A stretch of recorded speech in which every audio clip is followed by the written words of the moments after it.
రుద్రాక్షవత్తి ఎలా తయారు చేస్తారో చూద్దాము.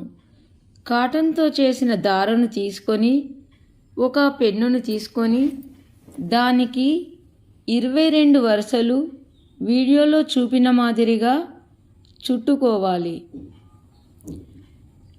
ఈ విధముగా 5 చుట్టుకోవాలి. 5 చుట్టుకున్న తర్వాత సూది దారమును తీసుకొని మధ్యలో నుండి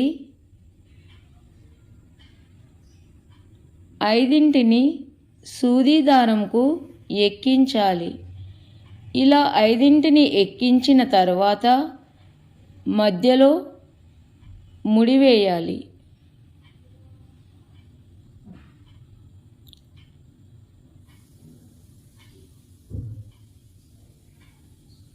తర్వాత మధ్యలో నుండి అంటే 5 మధ్యలో నుండి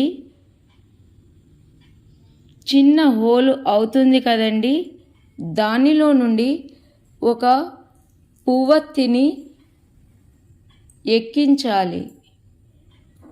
ఇప్పుడు అందమైన రుద్రాక్షవత్తి తయారవుతుంది.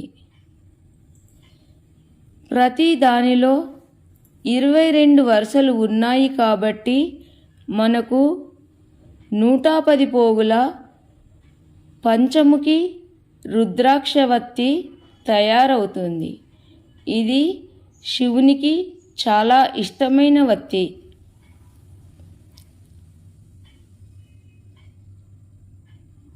ఈ వీడియో కనుక మీకు నచ్చినట్లయితే లైక్ చేయండి, షేర్ చేయండి, సబ్స్క్రైబ్ చేయండి. అందరికీ ధన్యవాదములు. Thank you for watching. Please subscribe.